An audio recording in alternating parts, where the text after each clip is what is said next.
about the religious aspect of it? Because I feel like that definitely did play a big part in the in the show. It was interesting. It was like the Salem witch trials type of thing. Like, witch, what are you doing? Like, yeah, it's kind of interesting. And I mean, truthfully, like I said earlier, it relates to Attack on Titan, because don't the priests in Attack on Titan they have all the secrets. Yeah, they know all these things. Exactly. So I mean, and then also I would also say it kind of plays back into. I like history a lot as well, and as you learn history, you realize that the church wasn't. Yeah, they weren't the best. A whole lot of dirt, yeah, they weren't the best of people. So I mean, I feel like it's kind of playing on history, and like because things like this actually happen in history. How the church has power. Exactly, and a lot of priests and bishops and actually at times popes even, I believe, were in it just for the power and the money and things of that nature. So I mean, like it's playing off of that. I'm a religious person, but I mean, like I feel like I also understand from history as well. Like the church hasn't always been the best of people. Yeah. They really haven't been the best of people. It's been like really bad, especially in the. But I feel like that also brings in like you bring in the whole human nature aspect. When people realize something's a big part of people's life, you take advantage of them. You can become king. You can tell them some stuff to believe you. Now you got an army. Now you can rise to power. Yeah. I feel like it's just a human nature thing. People trying to take advantage of other people, which happens all the time. The bishop was doing, right? Exactly. He's basically saying I'm gonna become the one and only church. Yeah, I will be the church. So yeah. Yeah. But they did come to power, because I think it was funny when Trevor was walking down that alleyway and he was like, oh, the churchmen carry knives now? Yeah. Yeah. Yeah, exactly. So, like, why are you carrying a knife? Yeah. It's funny. Actually carrying a cross in holy water. Yeah. So, yeah. Did you have anything that you wanted to say about that? I don't know. I pretty much think that Ryan said like everything that I was going to say, and how it does play on history. If you think back to like Copernicus and him portraying the whole like heliocentric model that the Earth rotates around the sun, and the Catholic Church responded to, hey, how about we set you on fire instead?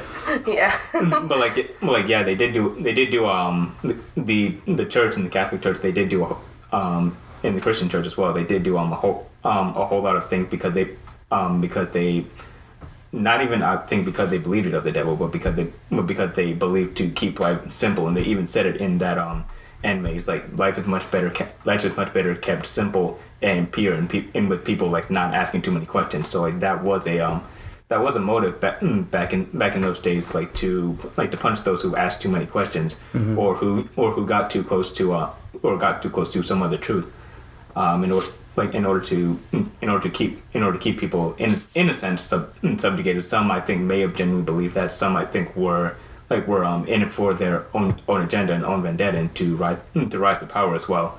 But like I do like that they do show some of those portrayals, because I think not necessarily Christianity and Catholicism, but like a lot of religions in general, they do have some dark sides to them, or dark chapters, and I think they should be brought to light, not necessarily to demonize them, but to say yes, these things happen. Like here's what we need to do not to happen again, for it not to happen again. Because if you don't know your history, it repeats itself. Yeah, I agree with that 100%. But like I was saying, I feel like it really just comes down to the human thing. Like a lot of the times.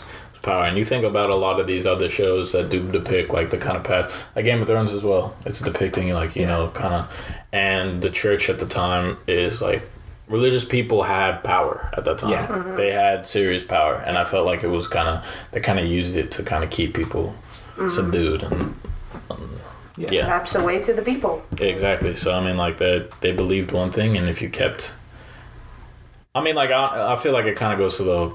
I don't know how to say it. Like they kept them subdued to a point where like a lot of them believed in only like one thing, and they couldn't believe in like two things at the same time. Yeah. Like they kind of took away the education part, made them force some stuff down their throat. And I feel like if you're not necessarily educated, you can't rise to power. But once those people are educated, then they lose all their power, and that falls down. But yeah, at that time, like kings and like priests were incredibly powerful. So I mean, I like that it played off of that, and it's depicting like real kind of stuff that actually happened. I mean, I don't think the whole vampire stuff actually happened, but you're right. You are very right. You are very right. But yeah. So this series seems like the ending of it is just the beginning. Like we finally have our gang together. What are you guys looking forward to seeing in the next 8 episodes? More action. The world. More action. The world itself, like what it's built on. I don't know. The lands, the different lands, they name them. I just want to see where they're going to go. I'm sure they're not going to just stay there and keep fighting every night. Like, I'm sure they're going to figure out a way. Get some onions or a steak or something. I don't know. They're going to find a way to defeat Dracula. Truthfully, I just want to see more of it. I mean, I'm just ready for the kind of the journey. Yeah. What happens on the journey. Yeah. I don't know. What else was I going to say? Oh, I was going to say this as well. It's kind of relating back to, I know we moved on, I'm sorry about that, but it's kind of relating back to the old thing. But like, they also show the church in a good light, because how do you kill the demons? You have to have holy water. They needed an actual priest who was, actually godly. Godly to like, make the water holy water and all that kind of stuff, and ordain his whip in order to light the vampires on fire and stuff like that. Yeah. So they don't just show it in a negative light. They show the good part of it as well. And I like the fact that they have magic in it as well. I thought that was cool. I wasn't expecting that. I thought it was just, there was actually a witch. So yeah. It was actually pretty cool. But with the holy water thing, Trevor was actually like surprised and he was really grateful that he was there. Yeah, exactly. Oh, actually, no. Here's the thing that I'm actually looking forward to. I'd like to see. I'd like to get to know like the whole. I forgot what they're called. The people in the speakers. Their whole like thing and and I guess in Trevor's backstory, his history. Yeah. I would like to see backstory as well. Yeah, like what exactly? Why is he the only Belmont just wandering around? And like, how did the speakers? How do only some of them have like magic powers? Is it kind of like a bending type thing? Or only like you once in a while someone's just born with it, but I don't know. I'm interested in seeing that. That would be interesting to see. See, I'm confused because it seems to me that the games are mostly just taking place in the castle. So like actually fighting and going through the castle, fighting other monsters to like get to Dracula. So I'm interested to see how they're going to explore the world if they are going to. And like, are we really going to dive into like the speakers and Belmont's history? True. I feel like they kind of have to. They're gonna have a show. But now that you say it's just a castle, it feels like, because he kept going back to like, this feels like Dracula's castle every time they're in the catacombs. So maybe they kind of are just gonna explore, because I feel like maybe his castle, like it was just that one big castle, but then like his castle is kind of, it spreads to all the surrounding lands. So maybe they kind of, maybe it's in like just underground in the catacombs of all the surrounding lands, and that's. I mean, he did say he attacked all of the surrounding neighborhoods. So yeah. So I don't know what's So yeah, maybe it's just like his castle is under there, and they have to go through the catacombs in each city to eventually find him. But and with Dracula being so old, I'm sure there's a lot of history that you can't uncover in his castle. Yeah, exactly. Actually, I'm kind of interested with his son as well. Like, is he 100% vampire? Is there human natures to him? Like, what is? Because he's half human, half vampire. Yeah. So like, and why his mother isn't dead from having a vampire child? So, Did they say how he got into the coffin? Did he like crawl into the coffin half dead, or did Dracula place him in the coffin? I don't think they said that. They didn't say that. Yeah, I don't think they said it. Yeah, I don't think they didn't say it, but I doubt Dracula placed him in the coffin. Yeah, I mean, it's a possibility, and like if that actually ends up being the case, that actually would be an interesting thing, because it would show Dracula's like more human side in his compassion. You guys were saying earlier that he wasn't sympathetic, and it would. And then who would really be the bad guy? Dun, dun, dun. Could be his son, just trying to kill him and take power. Reverse. Spoilers. That's probably not a spoiler, but just in case, if it does happen, you heard it here first. If they're listening, everybody who listens to the show knows that we're all about spoilers. True. Is there anything else that you guys are looking forward to seeing? I don't know. I already said it, but like more action, because like I do like the Attack on Titan feel, and they definitely were like fast paced with the action and everything like that. So I hope they do keep that up. Sure. Yeah, same. Honestly, I'd like more action. I do like Attack on Titan, but I feel like this one's a little bit more contained, and I have an understanding where it's going. This one, yeah, you're right. This one definitely is more contained. It has more of a storyline. With Attack on Titan, as far as they've done with the anime so far, it feels like they're dropping a bunch of stuff in there, but not necessarily going anywhere specific with it. Yeah, exactly. I feel like Attack on Titan is kind of like just everywhere. For some reason, I just feel like the author doesn't really know his end goal, but. I mean, it's still interesting. It still has my attention, but I feel like he just like thinks of something new. Like, oh, this would be great. Let's do that. But yeah, I like this. I'd like to see a little bit more action, but story's big to me, so I really want to see the flesh out of the search seekers. What are they called? Speakers, and then the Belmonts as well, and I guess the backstory of the half vampire, half human. I forgot his name. Alucard. It's Dracula backwards. Oh? Yeah. Oh, okay. Well. Wow, that's weird. Isn't his middle name Dracula? So Alucard, Dracula, something. I don't know. Johnson. Yeah, Johnson. Human thing. Oh, man. So I know it's going to be hard for, like, an incomplete show, but what's your rating for it? Well,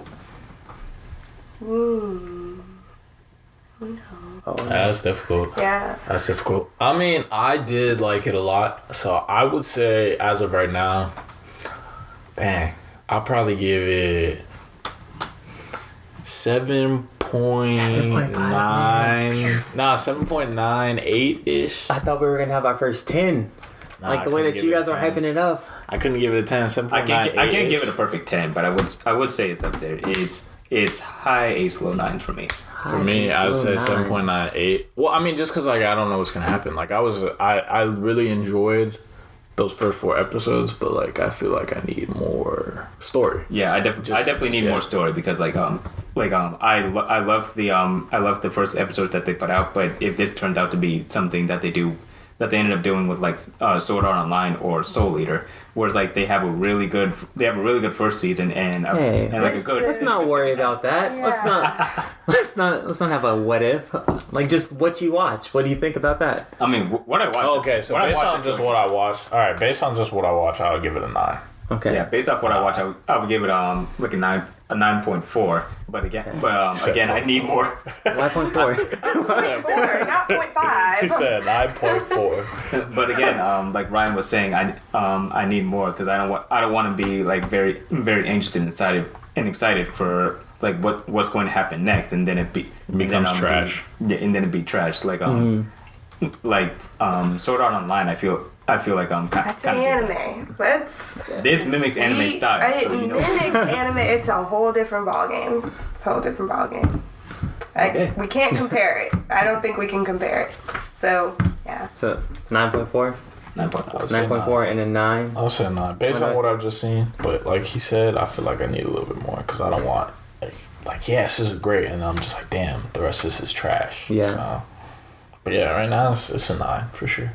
Yeah, I'll give it a 9 too. It definitely kept me hooked. Yeah. And like, I'm interested. I want to see where it's going. Yeah. I'm hopeful for where it goes. I don't think it will be bad. I don't think that they're gonna sword artists. No, I don't think so. The company, Cartoon Hangover, they have a lot of good shows, so I have faith. And Netflix wants money, so I know it's gonna be good. Yeah, no, I'm not too worried about it being bad, truthfully, just because usually things on Netflix are better quality, and usually if it starts off like that, yeah, it's gonna be consistent. Yeah, unless you kind of like just you change all your writers and everything. That's the only way I think it would be really bad. So, but yeah.